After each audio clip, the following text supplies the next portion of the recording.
todos y a todas. Hoy estamos en lo que sería la clase número 6, donde vamos a analizar de mejor manera lo que sería, pues, el principio, o más bien algo que a mí me parece muy interesante, por decirlo de una manera, el principio de lo que es el mundo occidental. O sea, el principio de lo que somos nosotros. Hoy por hoy en nuestra cultura y muchas cosas vienen derivadas de lo que sería Grecia y Roma. Entonces se vuelve muy interesante y se vuelve de mucha importancia lo que sería la sociedad grecorromana o como la llegaremos a conocer más adelante.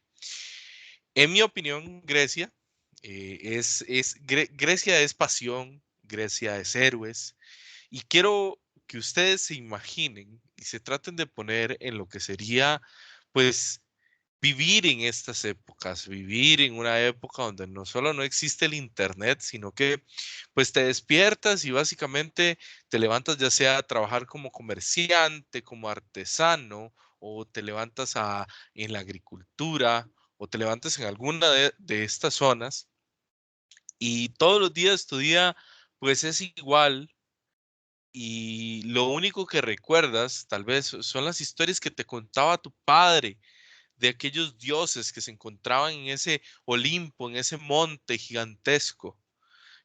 O te acuerdas de cuando tu amigo llegó a contarte de ese gran héroe llamado Odiseo, que atravesó las aguas y que lo hizo todo por su pueblo y que al fin y al cabo tuvo la más grande aventura.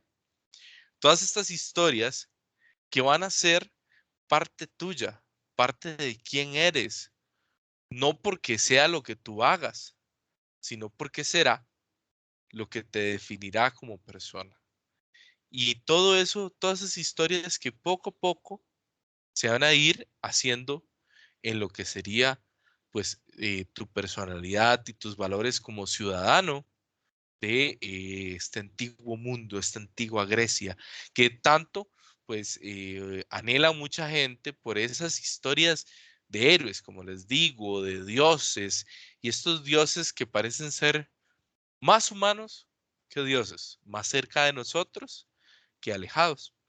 Entonces, primero, quiero presentarles un video de, bueno, mi mito personal de lo que sería la antigua Grecia, favorito, pero que también tiene muchas de estas características que vamos a llevar a esta sociedad griega y que van a ser esenciales. Entonces, voy a compartir por acá la pantalla. Si me regalan un segundo, en el sonido y lo vamos a ver de el canal de Mira la Historia Mitología. Muy recomendado. Hombre extremadamente astuto. Su nombre era Sísifo. Probablemente fue el hombre más inteligente de su tiempo. Sí, era el más inteligente, pero ciertamente no era el más sabio. Sísifo era un descendiente directo de Prometeo. La divinidad se atrevió a involucrarse en asuntos que solo concernían a Zeus y así pagó un alto precio. Y como su ancestro, Sísifo decidió interferir en los asuntos de los dioses. Fue testigo del secuestro de la joven y hermosa Égina por la águila de Zeus y se dio cuenta de que podía sacar provecho de esta situación. Aunque era el rey de una ciudad gloriosa, sufría de escasez de agua potable y la joven Égina era la hija de Asopo, un dios del río, que estaba muy triste por la desaparición de su hija. Sísifo va a Asopo y le dice: sé el paradero de su hija, pero esta información tiene un costo. Quiero que a cambio cree una fuente de agua para abastecer mi reino. Asopo acepta la propuesta de Sísifo y crea una fuente del agua mineral más pura. Sísifo le reveló lo que sabía, y entonces Asopo fue tras su hija. El rey estaba complacido. Esta nueva fuente traería mucho y aún más prestigio a su ciudad.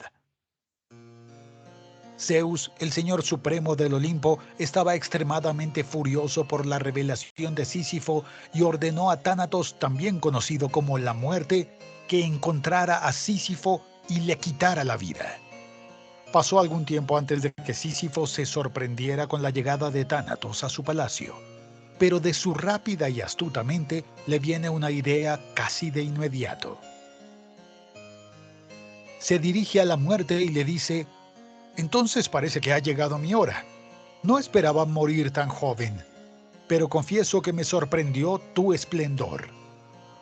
Eres una magnífica deidad y sé que de los muchos dioses que he conocido, pocos son tan distinguidos y elegantes. Así que antes de irme, me gustaría regalarte algunos adornos que harán tu presencia aún más magnífica. Para mí, tales joyas ya no me servirán. Tánatos se sintió halagado con tantos cumplidos y decidió aceptar los regalos. Sísifo le puso un par de brazaletes de plata y un collar, pero esos eran en realidad grilletes y un collar. El rey de Corinto había hecho lo que hasta entonces parecía imposible. Se las arregló para engañar a la Muerte e hizo prisionero a Tánatos. El tiempo pasó y nadie más murió. El reino de Hades ya no recibía nuevos súbditos. A orillas del río Aqueronte, Caronte el barquero no pudo encontrar más pasajeros para su travesía. Las guerras promovidas por el dios Ares no le dieron más placer porque nadie moría. Ares, en cólera, se dirige a Corinto. Derriba la puerta del palacio y rompe las cadenas que aprisionaban a Tánatos. Libre, el dios de los muertos no tenía dudas de quién sería la primera alma en buscar, y salió en busca del rey para completar su misión impuesta por Zeus. Pero Sísifo ya sospechaba que tal cosa sucedería y aconsejó a su esposa que si moría prematuramente, no ofrecería los servicios funerarios adecuados para un rey. Sísifo entonces se entregó pacíficamente a Tánatos, que le quitó la vida. Caronte ya estaba esperando para llevarlo ante el señor del inframundo.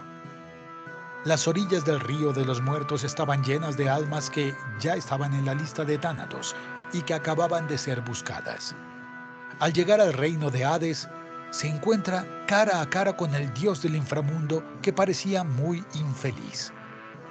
Después de recibir una gran censura del dios, Sísifo pronunció un discurso que ya había ideado incluso antes de morir. Noble señor del inframundo, sé que he hecho el mal contra ti y te he causado daño, pero esa no era mi intención. Si hubiera sabido que causaría algún daño al gran dios del mundo de los muertos, nunca lo habría hecho. Aunque estoy en deuda con usted, tengo una petición que hacerle. Mi odiosa esposa se negó a realizar los ritos funerarios adecuados para un rey tan querido por su pueblo.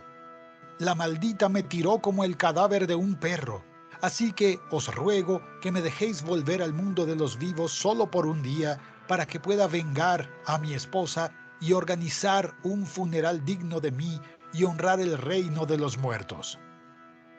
Tienes mi permiso para permanecer solo un día en el mundo de los vivos, pero al atardecer de ese día volverás a mis dominios. Sísifo dio su palabra de que regresaría pronto. Así que Sísifo regresó a Corinto. Allí encontró a su esposa y se escapó con ella, y así engañó a la Muerte una vez más. Sísifo, oculto, vivió una larga vida y llegó a su mayor edad, hasta que encontró su inevitable final. Y en esta reunión con Tánatos, su inteligencia ya no pudo ayudarle. Al regresar al inframundo, Hades lo envió al Tártaro, y allí recibió un terrible tormento.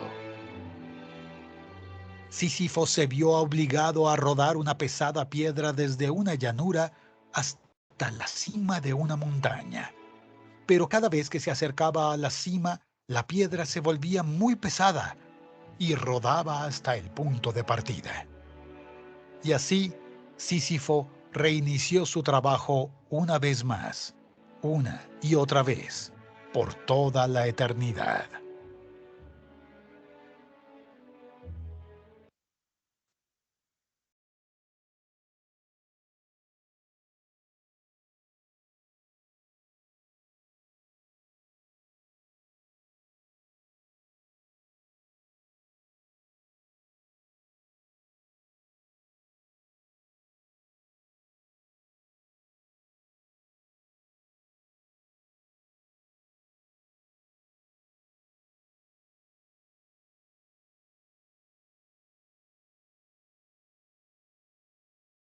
Ay, disculpen chicos, estaba muteado. Bueno, les decía que a mí esta historia me parece sumamente interesante y me parece eh, de gran relevancia para lo que sería la historia y la sociedad griega. Y aquí hay varios puntos que podríamos remarcar sobre eso, y eso es lo que quiero, que ustedes, pues en una pizarra virtual, que les voy a dejar el link por acá, que se va a hacer la actividad parte de esto, me indiquen y me digan qué les llama, qué creen o qué características esta historia trae sobre la sociedad griega. Bueno, yo les voy a dar algunas pistas como para que vayan pues pensando, no importa si pensaron lo mismo y lo quieren poner, es parte de, por ejemplo, los dioses que son muy humanos, dioses que se acercan mucho a esa humanidad porque se dejan ser engañados, o sea, no son perfectos, dioses que van a tener un amplio gama de poderes y tal, pero que igualmente van a ser sucumbidos bajo pues cosas humanas, como lo que fue con Thanatos, que aunque él era el dios de la muerte y tenía control sobre las personas, no tenía control sobre su soberbia, como lo vimos. Y también vamos a tener otra característica que quiero recalcar en estas historias, que van a ser grandes héroes o grandes reyes que van a poder inclusive, como Sísifo aquí, engañar a los dioses o algo por el estilo. Y más adelante en otras clases, inclusive vamos a, si nos da tiempo, vamos a poder analizar otras historias, porque me parece de suma importancia para entender quiénes fueron los griegos y cómo era su vida, además de que son bastante interesantes sus historias, que inclusive llegan hasta nuestros días. Cosas que decir, ¿verdad? Eso, Sísifo era un humano, hijo de Prometeo, sí semidios en algún punto, pero era su inteligencia lo que lo remarcaba. Aquí vamos a ver otra clase de héroes y otra clase de dioses donde no va a ser principalmente, soy fuerte, sino que van a ser personajes interesantes e inteligentes. Esto, pues, promoviendo un poco de lo que más adelante vamos a ver como parte de la sociedad griega, que eran estas artes, que muchas estaba la ciencia, las matemáticas, o sea, cosas de inteligencia, eran muy remarcadas en estas sociedades y eran casi que pues parte de la polis, del día a día de una ciudad. Bueno, por acá vamos a presentar la presentación, valga la redundancia. Denme un segundo. Voy a quitar la cámara y primero quiero ubicarlos, ¿verdad? Ubiquémonos dónde es que estamos a nivel geográfico, que me parece muy importante. Este mapita aquí trae varios nombres, o la gran mayoría de los nombres de los países, y vamos a ir por partes, ¿verdad? Nosotros aquí, Costa Rica, se encuentra en el continente americano, que es este completo. Nosotros estamos en la parte del centro de Centroamérica, acá. Esto es África y, como bien habíamos visto en las clases pasadas, se iba a interconectar con el Oriente Medio, que se encuentra en esta zona. Grecia se encuentra aquí. Déjenme enseñarles el otro mapa, un segundo que lo tengo por acá. Mapa mundi. Donde, si acercamos en el mundo medio, ¿verdad? En el Medio Oriente. Aquí tenemos lo que sería Grecia, Egipto, que estaba aquí abajito, y tal. Y por aquí se encontraba lo que sería Mesopotamia. Entonces, cabe muy recalcar que todo este Oriente Medio era casi que una parte muy importante para nosotros como cultura occidental. Entonces, volviendo, ya vimos dónde se encontraba Grecia. Ahora vamos a ver algunas bueno, no, su territorio eh, general, ¿verdad? Donde se encontraba Grecia, que era más una cultura que una sociedad unida. Grecia nace en Creta y viene de una cultura más antigua que eran los micénicos. Eh, Sin ganas de hacer muchos énfasis, los micénicos era una sociedad muy curiosa que va a dar muchas de las creencias a lo que va a ser la cultura griega. Y una de ellas van a ser la adoración a los toros y la creación de ciertas artesanías que se van a pasar inclusive a otras ciudades donde las van a repetir. Lo que tenemos que tener más importante como una característica de Grecia es que su economía se basaba mucho en lo que sería la exportación. O sea, ellos viajaban entre islas dándose lo que serían los recursos diferentes. Vamos a tener Creta, como dijimos aquí abajo, Atenas, que en el futuro va a ser una de las ciudades más importantes, junto con lo que sería Esparta, y vamos a tener otros lugares de mucha importancia, como lo que es el Peloponeso, que vamos a analizar, la guerra del Peloponeso y la guerra de Maratón también, que va por ahí, y las Termópilas, un poco lo vamos a analizar, como parte de este mundo amplio, ¿verdad? Entonces, lo que quiero que se queden con este mapa es que Grecia nació en Creta. La cultura griega nace en Creta y se va expandiendo por casi que toda la zona de este Oriente Medio. Y las ciudades más importantes llegan a ser Atenas y Esparta. Entonces vamos a seguir avanzando a lo que sería, pues, una parte bastante curiosa de los griegos. En mi opinión, es la que genera como ese cambio que veníamos viendo que eh, Mesopotamia se basaba o Mesopotamia y Egipto se basaba en una economía muy generalizada, con ciertos puntos o ciertos auges de entre la agricultura, bueno, ya vimos que la artesanía y tal era importante, pero aquí vamos a tener el cambio más curioso, y es que la antigua Grecia va a ser este amante de las artes y lo van a justificar por medio de sus dioses. Eso es un punto muy, muy, muy importante para ellos, porque por medio de sus dioses van a decir que las artes están con ellos. De hecho, las musas de las artes, que representaba también las matemáticas y que representaba también las ciencias, estas musas iban a ser parte del día del día. Y el Eros, que usualmente mal visto como solo el erotismo, era ese dios que también daba, por decirlo así, la chispa o la curiosidad para lo que sería el mundo griego.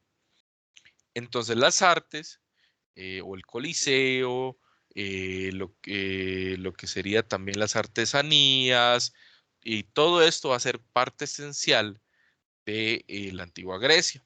También el teatro y la poesía.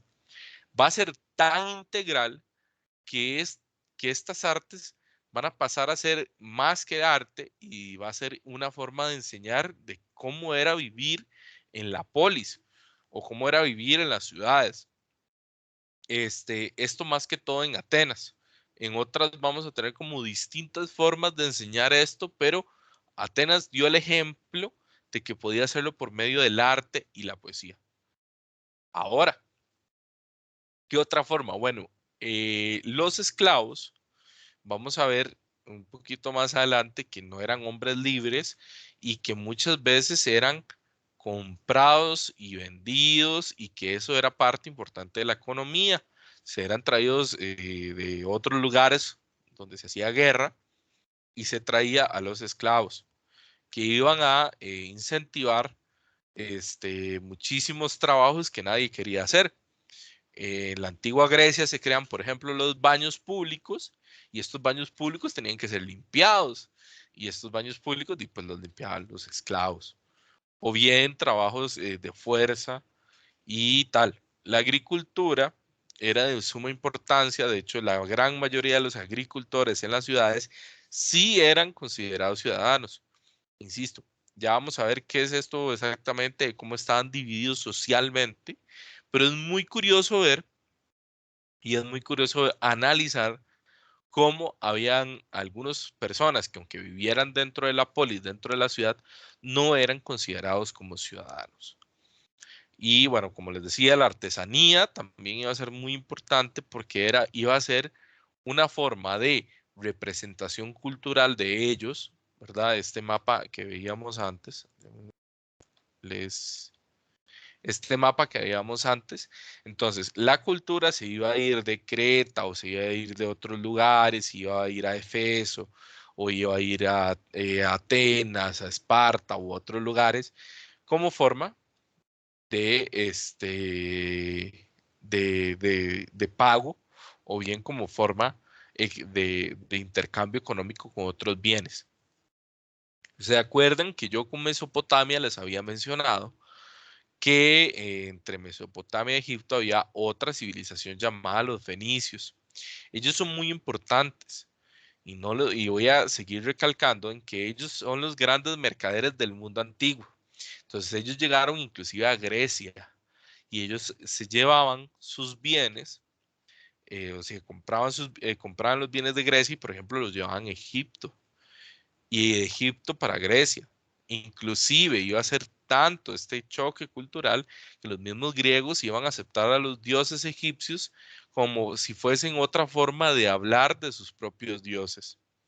Y como decir Amon-Ra era lo mismo que decir Zeus, nada más que era porque eran griegos. Entonces, se va a volver muy curioso cómo esta economía, como siempre, se va a unir mucho a la sociedad y va a ser parte esencial de cómo las personas se expresan. Ahora bien, ¿se acuerda que les dije que habían personas que eran ciudadanos y personas que no? Bueno, resulta que en la antigua Grecia, cuando se empiezan a hablar de los derechos humanos, de los derechos de las personas, de quienes tenían los derechos y tal, gracias a esta gran libertad que hubieron con las artes, resulta que, bueno, se dividieron varias ciudades entre ciudadanos, metecos, que era como se llamaban en Atenas, pereicos, como se llamaban en lo que sería en Esparta, y otras ciudades aledañas o bien conquistadas por Esparta, donde los ciudadanos van a ser aquellos únicos que sean de padre y madre, pues en este caso ateniense o representante a alguno de los países. O sea, por ejemplo, si yo soy espartano, significa que mi papá y mi mamá son espartanos, y así con Atenas, y así con Jonia y otros pueblos que se fueron incorporando en lo que fue la cultura griega, ¿verdad? Entonces, los metecos eran emigrantes, usualmente comerciantes o usualmente personas que vivían dentro de la polis, pero no eran ciudadanos. ¿Y cuál era la diferencia? Bueno, esta diferencia se dividía en dos. Aquí quiero enfatizar bastante. Los ciudadanos tenían derechos como ciudadano y deberes. Estos eran pagar impuestos, no dañar la polis y promover la cultura, además de votar. Ellos ya votaban, que vamos a hablar un poquito más en el cierre de este inicio de la democracia, de qué era la democracia. Por su lado, los metecos no tenían estos deberes, sí tenían que pagar impuestos por vivir dentro de la polis, pero no podían votar o no tenían voz, por decirlo de una manera, bajo este régimen. Entonces, era muy interesante ver las diferencias sociales que podían haber. Y ahora, los esclavos no tenían ningún derecho y eran pertenecientes a alguien más. Usualmente estos esclavos eran muy curiosos a nivel cultural, porque no solamente representaban de alguna manera como a otras culturas, sino que también representaban al destino de alguna manera. El destino va a ser una palabra muy importante para los griegos porque casi que te va a decir como que, bueno, vos naciste para ser agricultor o comerciante y porque tu padre te enseñó y tal por el estilo. Lo vamos a ver en historias inclusive donde los héroes estaban destinados a ser héroes. El rey estaba destinado a ser el rey. Y así sucesivamente. Era una forma de tratar de que la sociedad se quedara tranquilo donde estaba. Van a venir varios filósofos más adelante donde van a cuestionar si el destino era realmente eso o era que así te enseñaban a hacer. Como lo que fue Sócrates, que es uno de de mis favoritos pensadores o de los más grandes pensadores de la historia, que era lo que quería decir. Ahora, entonces, ¿por qué quería decirles todo esto con los esclavos? Bueno, porque muchas veces estos esclavos inclusive deseaban seguir siendo esclavos, no solamente por las comodidades que le podía brindar el patrón, sino porque ellos sentían que estaban destinados a ser esclavos. Inclusive aunque el trabajo fuese difícil o inclusive aunque la vida no fuese tan justa con ellos, inclusive perder niños, estoy hablando, o que sus hijos fuesen vendidos, y cosas que tal vez veamos como muy crueles, muchos de ellos lo veían como que así era mi vida y así tenía que ser para siempre. Entonces, recordémonos, ¿verdad? Ya para ir dándoles lo que sería la actividad. Recordémonos las características de esta sociedad griega. Es una presentación un poco cortita, pero es que lo que quiero es que tomen la información para la actividad que vamos a hacer.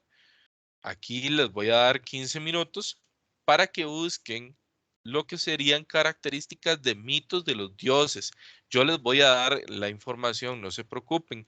Vamos a ir el grupo en cuatro partes y a cada uno le daré un dios. Respectivamente, a uno les daré a Zeus, a otros les daré a Dionisio, a Poseidón y a Hera. Esto con el fin de buscar características de estos dioses que pudieron haber sido formas de expresar características de la sociedad. ¿A qué me refiero con todo esto? Que se escucha un poco complicado. Bueno, los mitos, como bien vimos con Sísifo, podían decir que, por ejemplo, tenerle miedo a los dioses, porque los dioses eran poderosos, entonces era un miedo y un respeto. Pero también estos dioses tenían unas características que parecían humanas. Recordémonos que Zeus era muy caprichoso, que Thanatos era soberbio. Entonces, la idea general es que ustedes me ayuden a buscar estas características que representaban o pudieron haber representado a la sociedad griega. Les voy a dar una pequeña pista de cada uno. Zeus, como era el dios mayor, era la ley por sobre todo. Dionisio, como era el dios del vino, pues el vino se le representaba como el líquido más sagrado, casi inclusive más sagrado que el agua en algunos sentidos. Y era donde estaban las fiestas, donde había diversión y también era visto como para la elocuencia, o sea, para hablar bonito y para tener más facilidad al hablar. Entonces ahí les estoy dando algunas pistas. Poseidón era el dios del mar. Acuérdense que ellos pues iban mucho en barco, exportaban mucho. Entonces ellos, imagínense todo lo que debió haber sido. Y que era diosa del matrimonio. Era muy importante porque en estas sociedades, imagínense lo que era un matrimonio, donde tal vez una persona tenía que irse meses a pescar y después tenía que volver con su esposa para seguir criando sus hijos y seguir con esta, pues, filosofía del destino. ¿Ok? Ahora, como cierre, quería pues darles una pequeña pincelada de lo que será la próxima clase, donde vamos a ver el pensamiento ateniense y que esto va a dar a sociedades más complejas como las que somos, las que vemos hoy en día. Déjenme por acá poner la camarita, que me parece importante darle énfasis a este pensamiento, donde vamos a ver que los ciudadanos ya tienen deberes o los ciudadanos ya tienen que, pues, generar otras cosas, no solo ser objetos o personas pasivas que se encuentran ahí por estar ahí. Entonces, lo que quiero con esto es que entendamos que el ciudadano va más allá. Ahora el ciudadano tiene que ir, votar por una persona, que van a ser 500 personas, que van a dar las leyes durante los próximos 4 años más o menos, y estas 500 personas, después de ese lapso de tiempo, van a ceder su campo a otras 500 personas que igual se tiene que hacer un votaje y no se podía repetir las personas.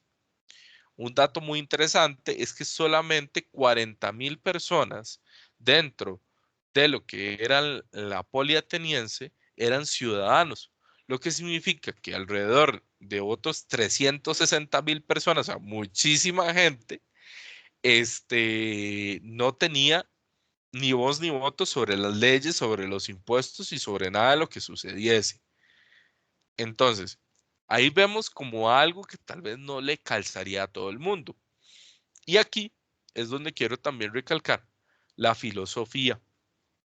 La filosofía o la forma de pensar, que era una forma de definir que era la filosofía, nace con el sentido de que se enseñe a los reyes o se enseñe a los grandes aristócratas o a lo que serían las personas de alto nivel económico, nobles y tal, cómo vivir dentro de la polis. Esto va a ser un pensamiento más que todo ateniense, pero en mi opinión de suma importancia, porque los peripatéticos van a ayudar a muchos reyes a convertirse en reyes dignos por medio de estas enseñanzas de qué era vivir en la polis. Aunque vamos a tener personajes como lo que fue Sócrates, que lo vamos a ver un poquito a profundidad, solo por mera curiosidad y también para comprender mejor el pensamiento, en mi opinión, griego, lo que sería el, el pensamiento socrático, que dudaba de todo y que inclusive decía que estos filósofos estaban haciendo algo mal, porque usted no tenía que enseñarle a alguien cómo vivir, le tenía que hacer cuestionar su vida para que él se cuestionase si lo que estaba haciendo estaba correcto. Y así sucesivamente, historias muy curiosas que Sócrates, que fue un gran personaje para el pasado, cambiarían el mundo, pues el pensamiento general del mundo. Y por acá, chicos, eso sería el principal tema de estas clases, donde vamos a ver más a profundidad ciertas cositas, sobre todo Atenas y Esparta, porque van a ser como estas ciudades que van a ir pues desenvolviéndose en mucho del pensamiento romano y más allá, pues el pensamiento occidental que somos nosotros hoy en día. Y vamos a darle un poquito de énfasis a los mitos, porque me parecen muy interesantes para explicar lo que fue una sociedad en el pasado, como bien vimos, y el pensamiento pues filosófico, socrático y otros como Platón, y después ya con Roma vamos a ver a Aristóteles y vamos a ver a Alejandro Magno por ahí un poquito, solo como pinceladas igual para comprender exactamente cómo era que se podía vivir y pensar en estos lugares que son de suma importancia, ¿verdad? Por acá les agradezco su atención y que tengan una linda tarde.